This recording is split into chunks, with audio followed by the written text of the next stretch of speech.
but they don't care. They would sacrifice the life of Zoran Mamdani for their agenda, be it the billionaires or other people who have foreign policy agendas. Zoran talks about one thing: affordability. That's all the guy's running on, and everyone wants to talk about every other issue. He's about one thing: making New York affordable, and it's a lesson for Democrats nationwide. Affordability is a winner because things are getting too expensive.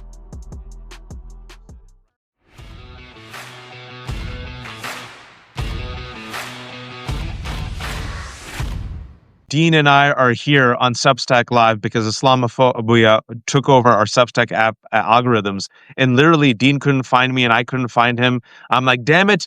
But they cannot stop us, just like they can't stop Zoran Mamdani from becoming the next mayor of New York, the first Muslim American mayor of New York. I'm with Dean Obeidallah. You know him, you love him. He is the host of his own Sirius XM show. He is also on Substack. You have to subscribe. He is also the co-founder, and this will age us because we have the gray hairs, of the Arab American Comedy Festival, the first one that was the group Axis of Evil, which was created in the aftermath of the 9/11 terror attacks, and specifically the spike in Islamophobia when America decided to engage in its disastrous war on terror.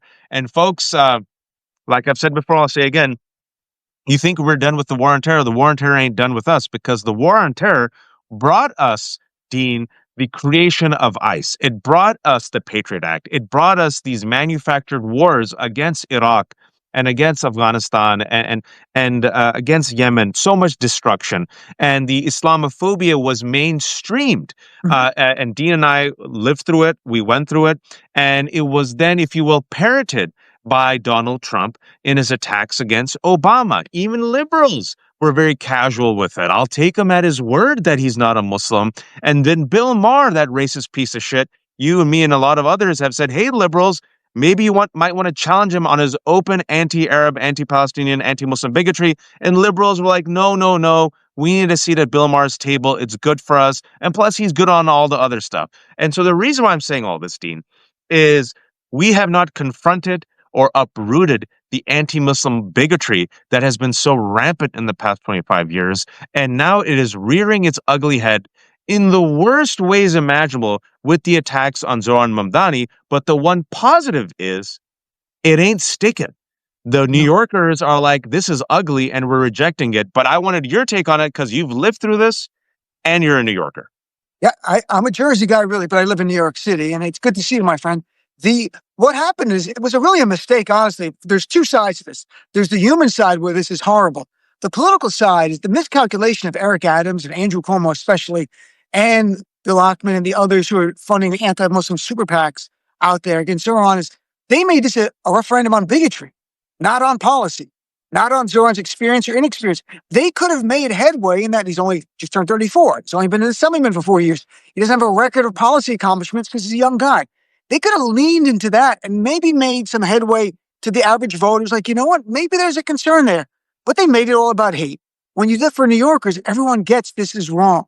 You don't want to be on the side of the bigots. So we've seen polling shift a little here and there. But the latest polls, Fox News and a Marriage poll up 16, up 17, an Emerson poll up 25 points, where Zoran's sitting 25 points. So look, New Yorkers are rejecting the hate and the bigotry.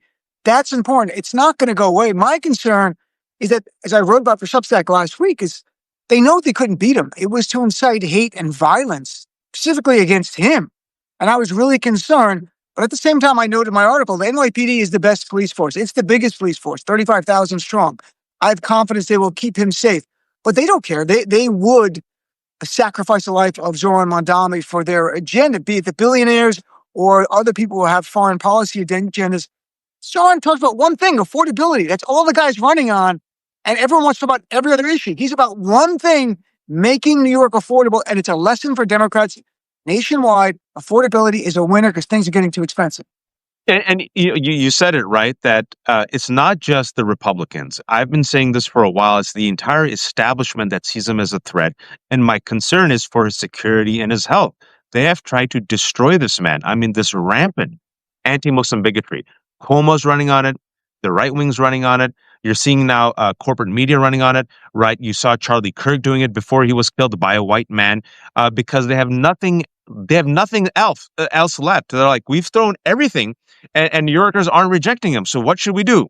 Islamophobia. Zoran Mamdani is a brown-skinned man. He's 33 years old. He's an immigrant, and they're equating him, Dean, with the 19 foreign hijackers who brought down the two towers. And this is something which I want, and this young generation now, and even the older generation is like, this is disgusting. This is vile. This is gross. Dean, this is what the establishment has done to us for 25 years. Any Muslim or anyone who looks Muslimy or anyone who's Muslim adjacent, who speaks out for Palestinians, who's against the war on terror, who has a political platform, a media platform, what happens to us, Dean? You tell them. Well, look, I become Italian again, which I'm doing, which, I'm half Arab, half Palestinian, half Italian. But now I'm no longer Dean Obeidallah. I'm Dean Obeidallah from Jersey. How you doing, folks? That's right. Who's this watching guy? What's this brown guy doing on my screen here? I don't know what's going on. We've been through this before, and you make a great point that this anti-Muslim bigotry has been festering and growing underneath the surface. Trump weaponized it in the 2016 campaign, unlike we've ever saw. In 2024, he didn't use it as much because Jared Kushner got $2 billion from Saudi Arabia. And all of a sudden, Trump's like, ban Muslims, $2 billion. I love these people. Allah Akbar. I love them. So Trump is so transactional, even in his bigotry, which is true, that he laid off us a little bit. And I'm not saying he's defending us, but he's laid off us. Others in his group have picked it up. But when you see Eric Adams, who's the mayor of New York, who's a Democrat, when you see Andrew Cuomo, who's a Democrat, go on Sid Rosenberg's show on WABC Radio here in New York and laugh and add more to the idea that he would cheer 9/11, it's despicable. And more Democrats should have denounced it. I'm glad some Democrats, like Richie Torres, I'm no fan of, like AIPAC funded guy, he denounced it very clearly. So that's important for Democrats. We can disagree internally. There should be no room for bigotry. So look, and I just saw the worst commercial yet, Raj. It was on WPIX, which is a New York affiliate here. It was an independent candidate, not Cuomo, not Eric Adams, some guy I never heard of. And it showed 9/11. It showed people jumping from the buildings as 200 people jumped to their death. And now Zoran Mamdani wants to be mayor of New York. And I'm like, wow, that is so bad. You probably added 5 more votes to Zoran's tally when people see that. Because it was jarring. I was in a diner looking at it. It was jarring. It was despicable. But they're not hiding. It's not working. I don't get it. In what political world did they think this was going to work in New York City? This could work in another part of the country. Not here, where we have 1 million Muslims, over 1,000 Muslims serving at NYPD. There you go. To protect Muslims, Americans, every day of all backgrounds. We have Muslims who are firefighters, paramedics, lawyers, Uber drivers, you name it. We're a part of the mosaic of this city. You can't go anywhere without, there's a Muslim everywhere. Everyone knows a Muslim. So it's not going to work here. Other parts of the country, it will work. And that's what worries me. But you know what? The message that it sends, because Mamdani looks like you and me, a little bit more than me, because of the Italian side. His name is Mamdani. He is Muslim. He is brown skin. He is a son of immigrants. He is an immigrant. And you saw the entirety of the establishment. I'm glad you said it's Cuomo, who was a Democrat, now is independent. Eric Adams, Bill Maher, who just last week sided with Andrew Cuomo and regurgitated, this guilt by association. You saw the smear campaign where Fox News was so desperate, they brought out a photo of him with Imam Siraj and said, see, unindicted co-conspirator.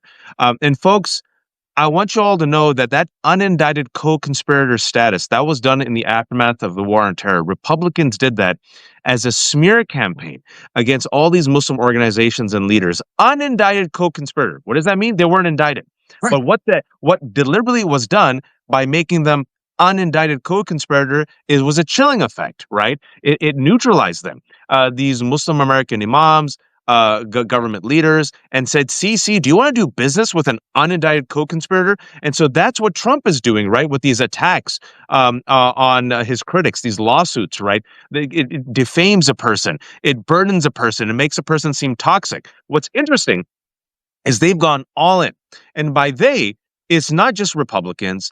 I mean, Mayor Bloomberg just gave, $1 million to Cuomo just this week, right? Yeah. Bill Maher's gone all in. Bill Clinton went to support Cuomo. Originally, Clyburn did, the New York Times. What does it say then, Dean, to the rest of us who are watching the Democratic Party? As of October 31st today, Halloween, Schumer has yet to endorse Zoran Mamdani, who's about to crack 50. The election's on Tuesday. Dean, what does it say to the rest of us about how the Democratic leadership views us?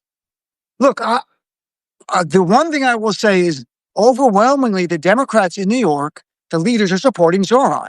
There are others who have made their own agenda. And the reason why, Watch, there's no backlash to not endorsing a Muslim. That's why if Zoran was the first Jewish American nominee of mayor of New York and you didn't support him, everyone would go like, this is anti-Semitism. He was the first black mayoral candidate who's a nominee, Democrat, and Democrats wouldn't support him. You say that's racism. But with us, there isn't that backlash. At least that's their old calculation. I think there is. I mean, look, Chuck Schumer is, where's he going to go? Maybe run for re-election one more time. That's it. The party, if you look at the breakdown of the polling right now, Zoran's leading in all 5 boroughs, including Staten Island. Now, to be truthful, there is Curtis Sliwa and Cuomo dividing that kind of right-wing vote. But of younger people under 50, overwhelmingly supporting Zoran. 18 to 34 years old, 60% are supporting Zoran because his message, it's not they're not voting for him because he's a Muslim, because of beard, or he's a fun guy. He's a fun guy, that's part of it. His message is the future for the Democrats, and it's the Wall Street corporate Democrats who want to reject it. They don't want change because they know how they get funded. They know how they moved up in the party. You know, Hakeem Jeffries coming around at the end, at least he did that, but it took push and pull for the guy's Democratic nominee. And like Tom Suozzi, who I know I went to law school with, is endorsing Andrew Cuomo. How do you endorse a guy who's been, by his own DOJ, 13 women were sexually harassed by Andrew Cuomo? I went to the report. I had Lindsey Boland on my show, the first woman to come forward. He made it a toxic workplace. No Democrat should ever endorse him. If you don't want to endorse Zoran, that's one thing. But endorsing a sexual harasser, he's not a rapist, he's not like Trump, but harasser, serial harasser. There's no place for that as a Democrat. So some Democrats have lost their way, but they're the older skewing ones, to be honest, Waj. I mean, the future of the party is much brighter, much more embracive. And I'm a Democrat. I will call out Democrats in a second, though, when they're trafficking in bigotry or accepting sexism. And we have to. We're not corporate Democrats. I don't get funded by the Wall Street Democrat. Nope. We're going to call out the bullshit. That's the way it's got to be. Yeah, and it's the way it's got to be, folks. And what Mamdani represents to me, Dean, is this crossroads for the Democratic Party, right? Because he's young, he's a person of color. His message, and I'm so glad he said it, the key message, folks. Why are people who voted for Donald Trump voting for Mamdani? Affordability. The establishment is broken. The institutions don't work. We need reform, not restoration. We need to tax the billionaires. That is why they're willing to crush him. And my fear is it's not just the Republicans that once he wins, and inshallah, if he wins, the Democrats are going to do everything to undermine him, right? Because at the end of the day, he's a threat to their bottom line. Because I think there's now litmus tests for the Democratic Party and for Democratic leaders. You can no longer suck at the corporate teat. You have to call it out. And you're seeing them unable to do it. This is a problem I think I have with Gavin Newsom, which is why I don't think he has a long-term, if you will, a future as a leader, because he still sucks at the corporate teat. And what Zoran Mamdani has also exposed is a second litmus test for the Democrats is Israel-Palestine. This is a generation that has been radicalized in real time by genocide they've seen streamed on their phones. Dean, you're a Palestinian. You have family there. It's even personal to you. But for many people, it's not personal. They're like, why am I supporting this? And Zoran Mamdani said, I'm not going to suck the teat of Israel. I'm not going to give Netanyahu, pardon my language, a blowjob. I'm the mayor of New York. Why the F will I go to Israel? Did you guys see the debate? Everyone's like, where are you going to go to first? Disneyland? No, Israel, Israel, Israel. And Mamdani, great answer. New York, I'm going to be the mayor of New York.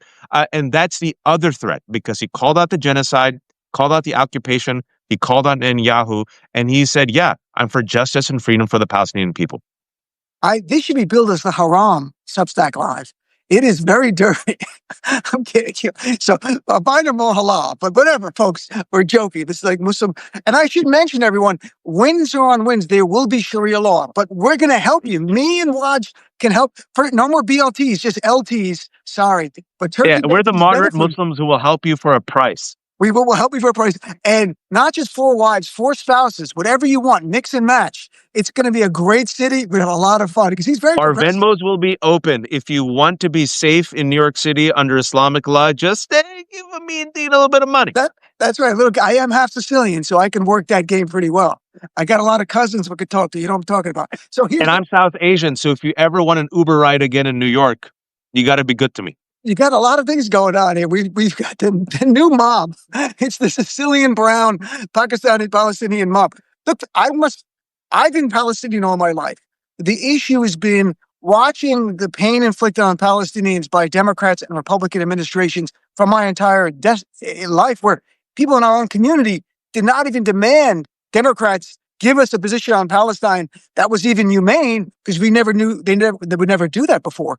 But it evolved. And I'll say Bernie Sanders from years ago, 2016, talked about Palestinians in human ways that I never heard before in a presidential debate with Hillary right here in New York. Talked about Gaza as human beings in 2016 debate. And it began to build little by little. Then what we saw now with Gaza over the last 2 years, everyone's still on their phone.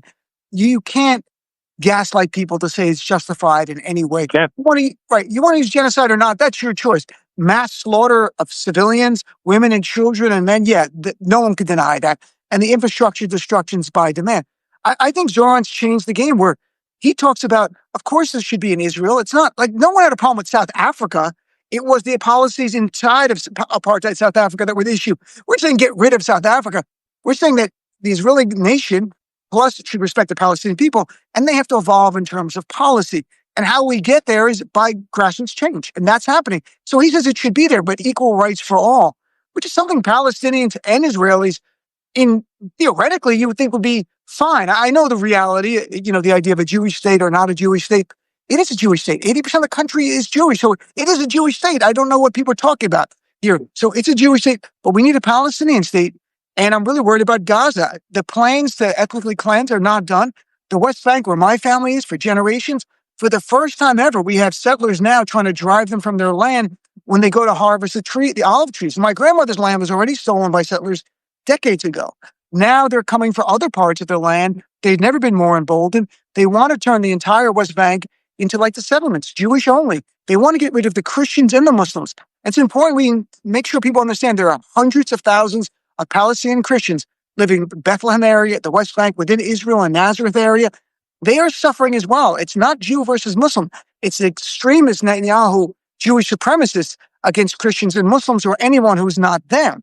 So this is not a mainstream Jewish view. This is the view of the extremists who run the government in Israel right now. So that's what we're dealing with. People understand it is a supremacist movement. Just like we have white supremacists, these are religious supremacists. If they elected Labor Party members or more centrists that in Israel, you wouldn't have that. It's not inherent in Judaism to be a supremacist. It's not inherent in white people to be supremacists. But we have both. We have Christian nationalists. The same thing is the equivalent of Jewish nationalists in Israel now running their government. And they're still coming from my family's land. They want them out of the West Bank. Ben Gvir and Smotrich and the administration are they've had votes just recently to annex the entire West Bank. The next is removing the Christians and Muslims there against their will. That's what they want. They're not hiding it. American media doesn't report it, but that's what they want. It's greater Israel. The dream's never ended. The Likud party's platform literally says to have a Jewish state between the river and the sea. They're the ones that took the river and the sea long before any Palestinians were chanting it. It was the Likud party's literally in writing in their platform. People can Google it. You'll see it. I will only tell you the truth on the Middle East. I want people to know the truth. And from there, let's try to build a coalitions for humanity. That's my goal. And humanity they don't hide it, folks. Benjamin Netanyahu does not hide his Jewish supremacist agenda. He shows you the maps. The Likud party has not hidden it. There's no two-party ever, anything, talking points on the Likud website. His Jewish supremacist base, which keeps Netanyahu in power and keeps him from facing accountability, are led by people like Ben Gvir, the national security minister, who was indicted for terrorism in Israel, who was openly a settler, giving out machine guns to violent settlers. A Smotrich, his finance minister, who says his own words, "I am a Jewish supremacist and a proud homophobe," openly using genocidal language. The Israeli security cabinet openly voting that they will take control of Gaza City and move the Palestinian people. The former Israeli Prime Minister, Ehud Olmert, openly saying that these are war crimes. Another former Israeli Prime Minister saying that, they're moving Palestinians to not camps, but he said, his words, concentration camps, right? So you're seeing it, the evidence of your eyes, trust the evidence of your ears. And increasingly, something that, Dean and I, with our gray hair, I never thought I'd see this, is that a majority of Americans now are now pro-Palestinian, folks. There's been a 48-point shift. A majority of Americans, and especially the Democrats, are saying enough. to supporting this Jewish supremacist state that is engaging in apartheid, occupation, and genocide. And you're seeing a split, Dean, which is a remarkable split within the Republican movement, where Marjorie Taylor Greene, Tucker Carlson, these are odious people, Nick Fuentes, Thomas Massie, see where the wind is shifting, and with their America First agenda, like, why are we supporting Netanyahu? And so Mamdani is actually at the forefront with the progressive message that can actually win over so many people, Dean, who are fed up with the establishment, who aren't Democrat or Republican or independent. But he realizes this is a major issue. And based on principle, I'm going to go 10 toes down and say, no, I'm going to stand with humanity. I'm not going to throw the people under the bus. And the Democratic leadership, all they have to do is literally read the room. Look at your base. Your base overwhelmingly does not want you to support this war. And remember what Kamala and Biden did? Shut up. You shut up about this and you vote for us because the other guy's Trump. And it didn't work. Vote blue. Remember, vote blue no matter who, unless you're Muslim. That's the exception. See, a lot of people in our community are getting that, and people, right or wrong, and I'm trying to have a nuanced conversation here, but in our community, there's a sense that Muslims were taken for granted. Palestinians especially weren't cared about. And, you mentioned those horrible people before, and in the negative light they deserve. We don't agree with them. They are agreeing with us. I don't care. I want nothing to do with Nick Fuentes, Tucker, and all those pieces of garbage. But it's interesting, though, that they are representing what's happening in the base, because they're doing it for whatever financial reason or political reason. They understand their own base is moving towards this view of seeing what's going on in Gaza. And I think the wake call for some Christians, bluntly, was in the 2 times churches were bombed by the Israeli military where Christians were sheltering. The Pope denounced them sniper fire killing Christians in the church. That's right. There have been Christians in a church in Gaza for years. Justin Amash, a former member of Congress, a Republican, his cousins were killed in the church sheltering, and they were Palestinian Christians. And all of a sudden, there were other Christians going, oh, our people are suffering too. And the idea that Netanyahu wants us to be Muslim versus Jew, it's not. It's the average person coexist. My fiance is from Haifa. She's Israeli citizen, a Palestinian. Her building, Jews, Christians, Muslims live together. That's human nature. That's how we live. When you have the extremists in power, though, that's what's setting the tone, and that's setting policy in Israel. So that's the situation. Things are changing. I'm glad some people actually like Palestinians now. People are like, oh, you're Palestinian. That's nice. I'm like, I'm not comfortable now with you saying nice things about me. I'm like, this is weird. I'm used to like a very like an awkward silence. Like, oh, you're but you're also Italian, right? Yeah. Oh, okay. I love pizza. I'm like, okay, thank you. So it's evolved. I'm hopeful the policy changes going forward. It's the people got to live together. There's almost an equal number of Palestinian Christians and Muslims and Israeli Jews in the land from the river to the sea. No one's driving anyone into the ocean. No one's going to kill them all. No one can cleanse them all. They have to live together. Maybe God has smited both people. I don't even know at this point. They have to find a way to live together. And the policy before of the U.S. backing everything the Israeli government's done has not helped either people. It is not. It's not given no security to the Israelis that are real, and it's giving horrificness to the Palestinians. A different way forward might result in a different place on the ground for the people to live, and however they're going to live together. 1 state, 2-state federation, EU, 9 states. I don't know the answers anymore. We got to get a place where there's justice, and that's going to lead us to peace. I hope. I completely agree. No one's going back, folks. We're all in this together, and we have to find a way forward together. I ain't going back. Dean isn't going back. Italians aren't going back. Palestinians aren't going back. Zoran Mamdani is not going back. And the majority isn't going back. And young Jews in New York are supporting Mamdani, not in spite of, but because of his views on Palestine and because of his values that are for justice and peace for everyone. And that's my view. That's Dean's view. It's always been that view. And it's time for the Democratic leadership and for the establishment to come around to the fact that we're about to have our first Muslim American mayor of New York City, and things will be delicious and halal, and we're going to live under Sharia law. No, I'm just kidding.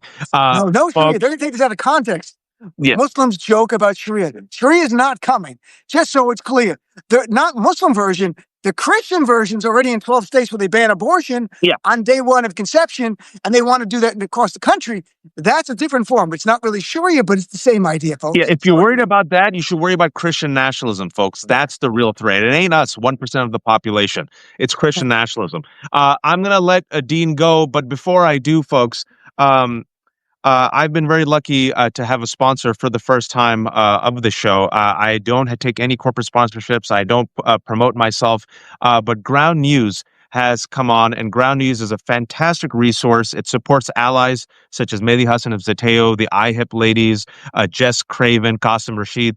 And Ground News was started by a South Asian woman, a NASA scientist, as an aggregator of world news, but also an auditor of world news. So you actually know the bias of the news outlet and also who funds those news outlets, and also does a compare and contrast. And the reason why it's so good is because with Zoran Mamdani, you see the right-wing attacks and framing against Mamdani versus the world. And it has this fantastic, if you will, this section called Blind Spot that allows you to see literally the right versus the left, or the center left, the majority, if you will, around the world, and how they view certain issues. So Ground News is partnering with the Left Hook, and I told them I'm doing this video with Dean, and they were very excited. And so I'm going to give a little, there you go, groundnews.com/hook for all the people who are watching the Left Hook, and also Dean Obeidallah's fans right now. You get 40% off if you go Really? to that Can partnership we with haggle? Ground News. Can we get it down to 50? I give you 50%, my friend, Habibi. Yeah,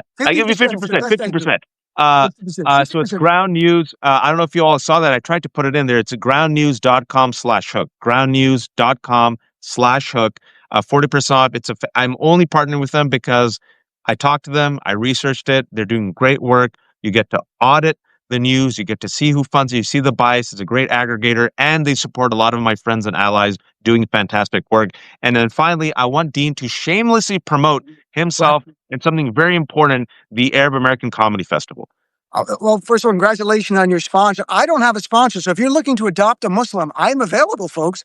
I'm available for a very low price food. I will work for food, especially if you want to adopt a Jersey, Sicilian, Palestinian Muslim. I'm the rare unicorn Muslim. And I look kind of white, so I He's can the pass. best Muslim. I'm like, I can pass everything. I can do a lot of accents. All right. So the New York Arab American Comedy Festival, I co-created with my friend Mason Zayed. It's our 22nd year, November 13th to 15th here in New York City. And it's at Joe's Pub at the Public Theater downtown. It's all halal alcohol. No, it's wondering. It's fun for everyone. We have 6 shows, over 25 comedians from all over the country, including one from Canada, or 2 from Canada, 1 from Australia. And the lineup of comics, they're on the edge of making the next level. In the past, Rama Yusuf used to be a regular in the show. Mo Amr was involved in our festival. All these comics, they're huge in spite of us. And now they're doing great. The website for tickets is arabcomedy.com. That's arabcomedy.com. It's not a religious festival, all different religions in it. A lot of us are Muslim, but Christian, Jewish, atheist, Buddhist. It's a celebration of being Arab, and it's good times and bad. And this is a challenging one because of what's going on with Zoran. So I hope people check it out. If you're in New York area, November 13th to 15th, right here in New York City. Yeah, it's fantastic work, and they've been doing it for a while, and it's very important, especially now, especially with the crackdown on pro-Palestinian voices, especially with the rampant Islamophobia. Maysoon and Dean have been keeping it going, and it's at Joe's Pub, which is a great hub for comedy. Folks, thank you for joining us. Dean, I know I kept him a bit longer. It's the first time he was actually a guest on someone's Substack, so it took me forever to get him on, but I finally got him on, and I really wanted to promote his comedy festival. And I think to have 2 Muslims speak before the Muslim takeover of New York, we kid, we love. And I'm going to have Ben Ferguson on in 1 minute. Ben Ferguson, the actor of the OC, is actually one of the most trenchant and smart critics of the crypto grift. He's written a book and has a documentary. So come back in 1 minute. And for those who joined us late, the nearly 1,200 people, this will be up on my Substack and Dean's Substack. Please subscribe. I'm a terrible capitalist. Everything's for free. Be kind to each other. Be informed. Vote. And don't be a fascist. Thanks, Dean. Thank you, everyone. Take care.